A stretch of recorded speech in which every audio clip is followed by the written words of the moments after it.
কি হিসাব করছিস ভাই? আরে হিসেব করছি না, দিন গুনছি। কিসে? উফ, ওটা তো আরোই পাবে না, কোনো দিনই না। কিস পাবা কি অত সহজ নাকি? আরে মিত্র, সেটা আমিও জানি ও কোনোদিন পাবে না, তাই তো আমি KI এর কথা বলিনি। কি জন্য দিন গুনছে সেটা জিজ্ঞাসা করেছে ও। কি জন্য আবার? পুজোর জন্য। আর কটা দিন বাকি আছে সেটাই গুনছি। এতে আবার দিন গোনার কি আছে? এই মাসটা শেষ হলেই পুজো। সেপ্টেম্বরের লাস্টে গিয়ে পুজো ভাই, সে তো পুজো শুরু, কিন্তু এই মাস শেষ হয়ে যাওয়া মানেই হচ্ছে পুজোর ভাইবস শুরু।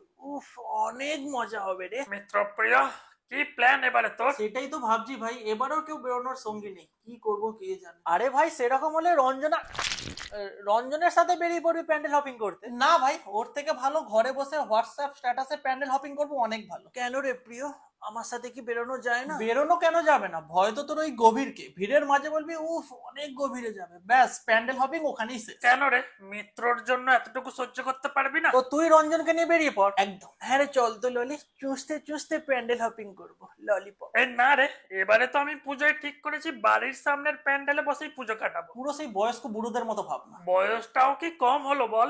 সেটাই, পুজো শেষ হলেই পকেটে ব্যালেন্স কমে যাবে আর ওইদিকে প্রিয়র বয়সও বেড়ে যাবে। হ্যাঁ রে, সেটাই তো ভয়। কিসের ভয়? বিয়ে? আরে না না, বিয়ে না হওয়ার ভয়।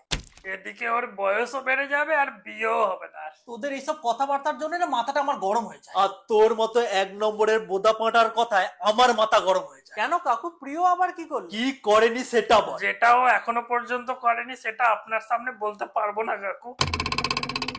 তো কি নিয়ে কথা হচ্ছে? পুজোর প্ল্যান আর ওর বিয়ে নিয়ে কাকু। দুটোই বেকার টপিক, দুটোর মধ্যে কোনোটাই ওর হবে না। বাপি, এদের সামনে অন্তত একটু চুপ থাকো। এদের সামনে বলবো না তো কি 21-এর মঞ্চে কি সবার সামনে বলবো? এবারের 21 তো কাকু পথ দেখিয়ে চলে গেল, নয়তো ডিম ভাতের ব্যবস্থা করা যেত।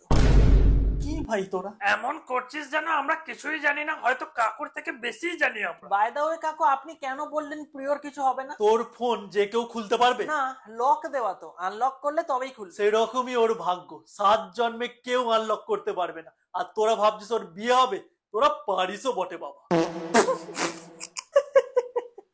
প্রিয় বলছে পুজোয় ঘোরার জন্য কাউকে খুঁজে দিতে। আরে আমি কখন বললাম কাউকে খুঁজে দিতে? তুই তো খুঁজেছি না, তুই তো শুধু স্ক্রল করিস আর মনের মধ্যে ইমাজিনারি বউ বানাস। তোর love story chat GPT generate করে দিলেও কেউ বিশ্বাস করবে না। প্রিয়র প্রেম মানে হচ্ছে লাইক বাটনে ক্লিক, আর প্রেমের লিমিট মানে হচ্ছে ডেলি 1.5 GB ডেটা। আর প্রেমিকার স্ট্যাটাস দেখে প্রিয়র চোখে ঘুম উড়ে যায়, হাই আই অ্যাম টেকেন দেখলি চোখে জল চলে আসে ওর। তোর প্রেমে এতই ড্রামা আছে যে নেটফ্লিক্স একটা সিরিজ বানাতে চাইছিল, কিসলেস ইন কলকাতা। তোরা একটু চুপ করবি? আমি জাস্ট প্যান্ডেল হপিং এর কথা বলছিলাম। তুই প্যান্ডেল হপিং করবি? তোর হাঁটা দেখে তো মনে হয় হাঁটতে গেলেই ঝান্ডু পামের স্পন্সরশিপ লাগবে। ওই তো ঘর থেকে বেরোলেই বলে উফ পা ধরে গেছে, ওরকম উফ না, উফ।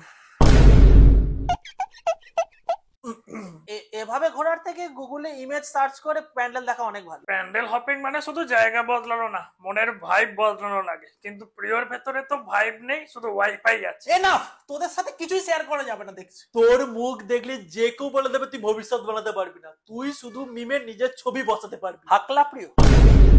তবে প্রিয়কে দেখে একটা জিনিস বোঝা যায়, কে বলেছে ডিপ্রেশন চুপচাপ আসে, হাসতে হাসতেও কষ্ট লুকিয়ে রাখা যায়। দেখ সিরিয়াসলি বলছি, এবার আমি সত্যি সত্যি ঘর থেকে বেরিয়ে যাবো। তুই ঘর ছেড়ে দিলে কেউ কিছু বলবে না, উল্টে সবাই বলবে ফাইনালি ঘরটা শান্ত হলো।